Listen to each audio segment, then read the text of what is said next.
and welcome back to the Rise and Align podcast, where we talk about all things high vibrational. We are your hosts. My name is Demi. And I am Halie.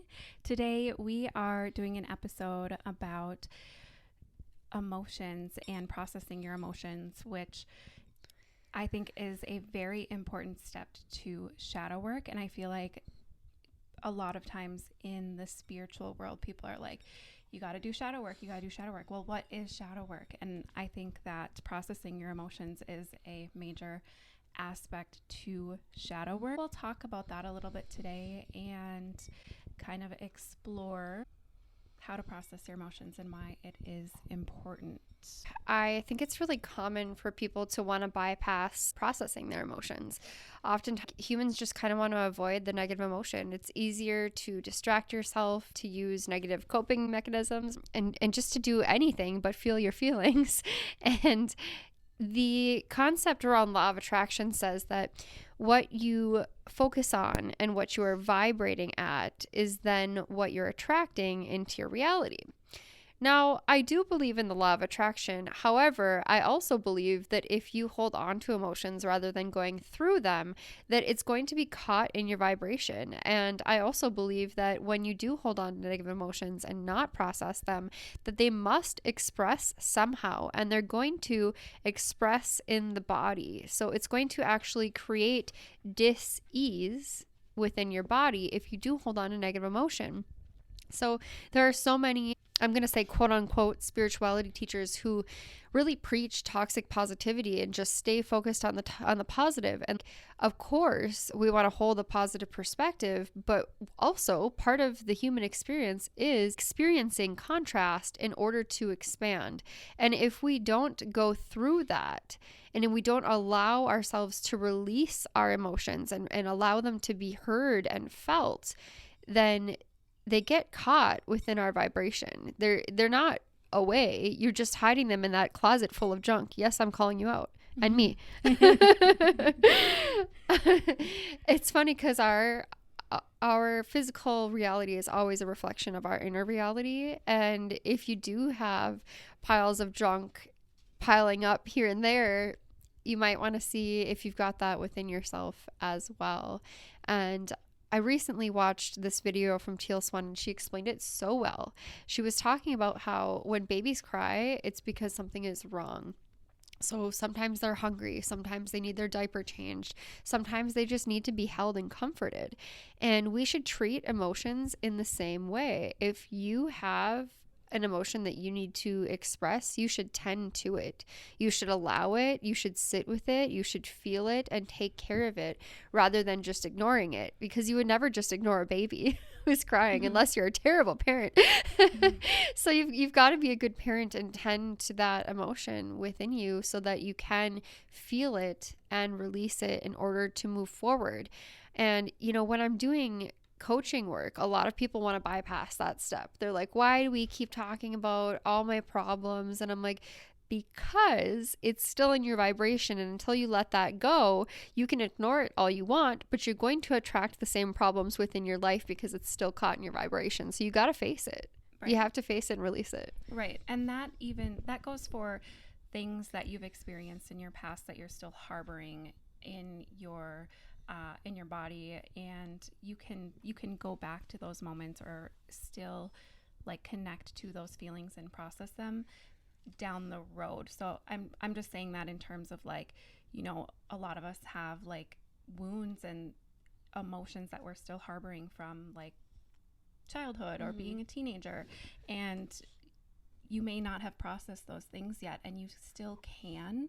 And then, once you get good at being able to process your emotions, you're able to do it more like on the fly or like more in the moment, as opposed to, having to dig so deep into your past to like process those things. I think it's definitely something that you can get better at, and the more awareness and attention that you put towards processing your emotions, the easier it is. You kind of brought up law of attraction. And I think where people go wrong with law of attraction and emotions is that they think that when they feel that emotion, this more or less desirable emotion, this lower vibration emotion, that it will bring more of that into their life. But it's actually the resistance of that emotion is what's going to bring more of that into your life. So it's actually doing the opposite. And Abraham Hicks, she has like her emotional guidance scale, and she uses that for, you know, aligning with the vibration of which you seek. But it starts like the highest vibration is, say, like joy, and at the bottom you have like despair. And you cannot jump from despair to joy. You cannot jump from the bottom of the scale to the top of the scale. And so basically the purpose of the scale is to like help yourself flow up through the emotions to then achieve, you know, a higher level of vibration. And it happens in steps. It happens over time. It doesn't happen immediately.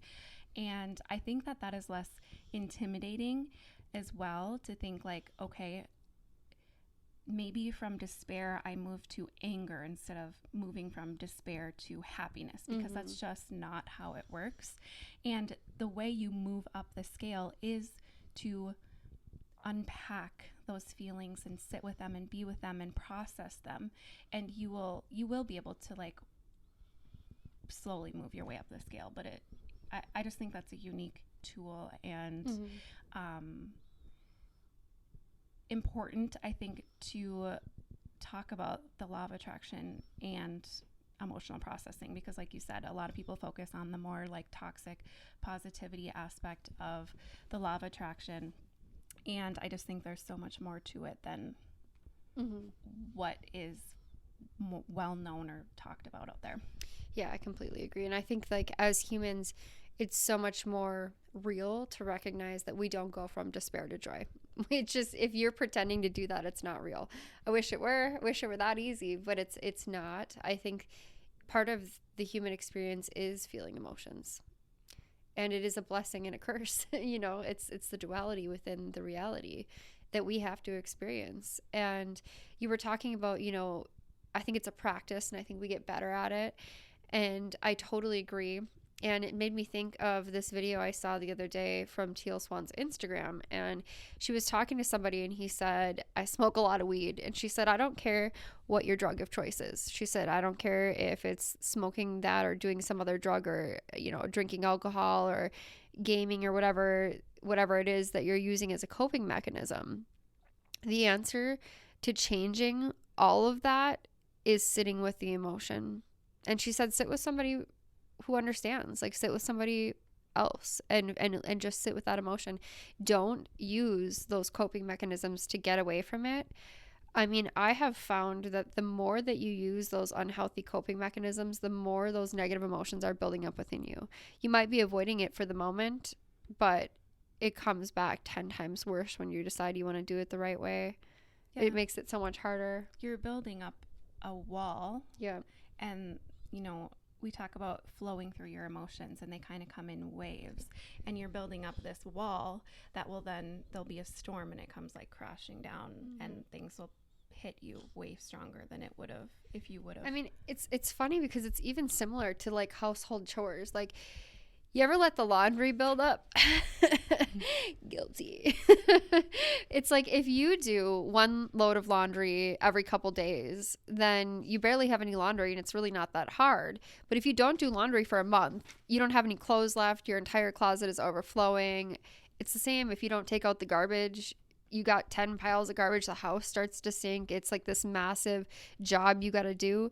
It's the same when you avoid your emotions. All of those emotions that you're avoiding are piling up within you. You're not focusing on what feels good. You're harboring negative emotion within you, and that's going to attract even worse things into your reality. You have to let yourself feel. You have to. And with that, in order to do that, you have to spend time alone. Yeah. You have to spend time in your quiet space, whatever. You have to do something meditative, like obviously we talk about all the time, like going out in nature and meditation and yoga. Those are all ways that we've used to help connect with ourselves. But also your body is a tool to kind of tell you where you need to bring attention to. So depending on where you feel tension in your body, or, you know, how you are feeling each day, and where you are feeling discomfort, or, you know, it's different for everyone based on like the sensations that you're feeling in your body, or the pain or the discomfort, the tension, whatever it is, it's going to be different for each and every one of us, depending on what's going on. But if you start listening to your body and saying like, oh, why does that feel that way? Or why might this feel this way? Or, oh, just noticing those sensations, and then pairing that with a way that allows you to release that or stir up the energy in that space, can be a way to help process emotions without always having to identify them. I think you can process your emotions without necessarily like pinpointing exactly where it came from and why and when and who. So for me, that's been healing in and helpful for me in processing emotions. And that is why I like yoga so much, because especially if you're doing more yin practices, it does invite you to slow down, connect with yourself, and listen to your body. And you do begin to notice like, oh, this kind of hurts today, or I might need, you know, a little more attention in this area. And when you're placing attention on those areas, you will then likely stir up some of those emotions and it will help you process them. And, you know, even with yoga, a really common pose is child's pose. And that is a pose designed to help you feel safe and allow yourself to experience emotions that are coming up during your practice. Because a lot of times, especially if you're new to yoga, it can be intense. And sometimes people will cry during their practice because they have these emotions that are coming up that they have never processed. So I love child's pose as like a safe pose to like feel your emotions. And then, you know, the mat is symbolic of a space where you are safe to experience your emotions as well. And the last thing I want to say about yoga is it is unique in that if you go to a yoga class, it might be that very first moment in a long time where you are taking time for yourself, we'll say. Take a moment to let go of the distractions in the world, your day-to-day, your busy life, and people will come and step on the mat not realizing what they're about to like unfold for themselves. Like that's the very first moment that they have sat down and been present with themselves for a long time. So a lot of times your emotions will begin to surface at that time too, like when you're doing your practice, because realistically, you know, a lot of us are busy and we don't tend to ourselves as much as we should. So, but just generally speaking, like when you do take time to be attentive of how you're feeling and how your body feels, and, you know, even just checking in with your mind, that is how you're going to kind of get to the bottom of your emotions. Yeah, definitely. I mean, check out episode 2 on yoga, but yin yoga is like a form of somatic body healing, and there are other forms if you just look up somatic body healing. I have a friend who does it, and it can be really effective in releasing those emotions too. It's the same kind of concept where you don't necessarily identify exactly where that came from or anything about the details. You just kind of feel it and allow it, which can be really cool and really healing to do. And with all of the distractions in our world and very, very high-paced lifestyle that we are encouraged to live, our nervous systems are they're overactivated, you know? And so when you take time to slow down, whatever it is, you are able to actually finally kind of turn on your parasympathetic nervous system, where your body is like, okay, I'm safe to like slow my heart rate down, my blood pressure is gonna go down, and you're going to be able to relax, which then will allow you to explore your emotions a little bit more. Whereas when you are very stressed and anxious, it's hard to like slow down and actually have awareness of like what's coming up and how to process them. So just finding more slowness and presence in your day, I think, is just really important if you're wanting to like figure out how to process. I think when you are busy, which I think most Americans, maybe most people are really busy, it can be hard to take that time for yourself, to find that time for yourself, and to remember to allow yourself to feel. And we do have our morning routine episode, I believe. Definitely check it out. I think that if you wake up late and you're rushing around and you're running late to work and you don't take time to eat breakfast, and everything in your whole day snowballs off that and becomes chaotic. But if you wake up, say like 20 minutes earlier, just so that you can sit quietly, everything's going to snowball off that. And taking that time for yourself is a massive form of self-love, and it can really help you to just allow yourself to sit and see how you're feeling and just check in with yourself. And that is the way to avoid having all those emotions build up, because eventually you're like a ticking time bomb and you will blow up if you don't allow yourself that time. Mm-hmm. And going back to the idea of like using your body as a tool, or like even how you're showing up in the world, like I guess it all comes down to awareness, but I have noticed like my little triggers of like when I've realized that I haven't been like taking the time to like process things. So for me, I'll typically get like a little more irritable, or, you know, I will have like lower back pain, or my hips will be like a little like, I don't even know how to describe. I know the sensation, how it feels in my body, but I like tight. My hips will feel kind of tight. Mm-hmm. And I kind of notice these little things, and it's a reminder for me to like, oh my gosh, I need to make sure I sit down with myself. And there's obviously something that I need to process that I am avoiding or distracting myself from. And that's kind of this, going back to this idea of like not letting things build up so much, whereas, you know, if you begin to notice these little triggers, you can use that as a reminder to like not let things get so bad or so intense, whereas like you're building up your wall, or you're burying things even deeper and deeper, you're going to create more dis-ease in your body or your mind, and things will begin to get more intense until you finally listen to your body that needs your attention.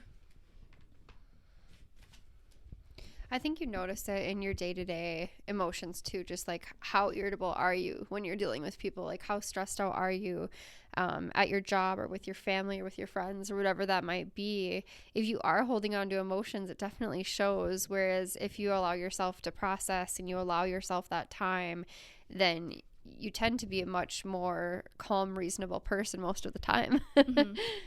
And you can take that and continue to go deeper and deeper with it. Like, you can be like, okay, I am irritable today. Well, why?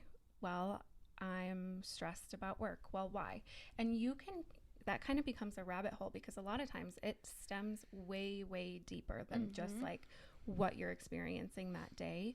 Like, you can attribute it to maybe what you're experiencing that day, but a lot of times it's something significantly deeper that just, which is where the law of attraction actually does come in, because you're always attracting what your vibration is, right? So that's why it's so important to do that emotional work when I am coaching, because it's not just that today you attracted lack, or today you attracted rejection or something like that. It's something usually that you've been holding on to for quite some time and haven't been processing it for quite some time. So that's why it is so important, even though like it's not fun. if those things are showing up within your reality, that's proof that they are within your vibration as well. Exactly. And I'm sure many of us have either experienced this or something like this, or know someone who has, but you will repeat cycles, whether it be like a relationship that just keeps the same kind of situation keeps like playing out for you. it is because you haven't processed something associated with that.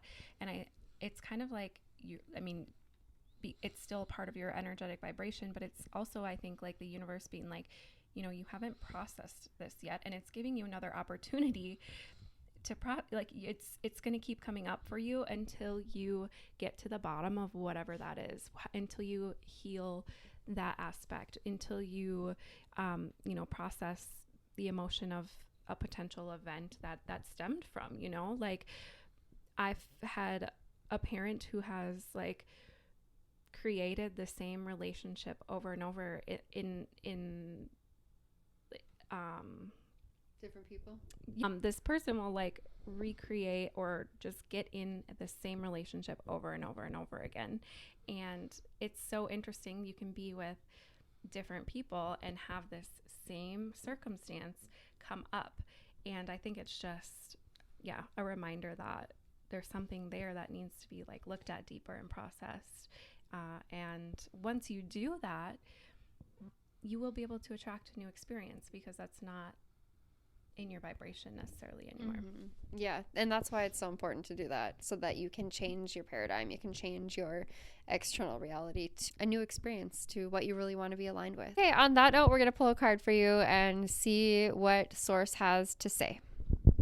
So we will be pulling from the Arthurian Tarot deck today. This is always a fun one for us when we do it. All right, so this is our card, the Stone Knight.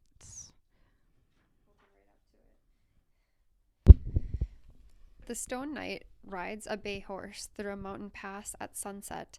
On his arm is the checkered shield. Bors, Lancelot's brother, is a man with little dynamism, but a great deal of determination upon the Grail quest. Closest to the average Grail seeker in many ways, he has a deep understanding of human nature. Upright, it represents a dependable, hardworking, patient, persevering, committed, stable person. Help with finances and responsibilities. Question: what are you depending on? I think that is a good card for reflection, especially after this episode. It might draw attention to where maybe you need to focus your attention. Yeah. In terms of like, maybe think about what it brings up for you, and it might be a message in terms of like what you may need to process emotionally. I also kind of feel like it's a message like someone is there for you, whether that be Source or inner being. It says closest to the average Grail seeker in many ways, so closest to everyone in many ways. He has a deep understanding of human nature, and human nature is having those emotions and expressing them. So somebody probably is there for you. With that, as always, we thank you guys so much for joining us for another episode of the Rise and Align podcast. You are not alone. We are here with you. Thanks so much for listening, for helping us raise the vibration. Please comment and let us know your thoughts. Let us know what else you'd like to hear us talk about. As always, please like and subscribe, and we love you. Bye. Bye.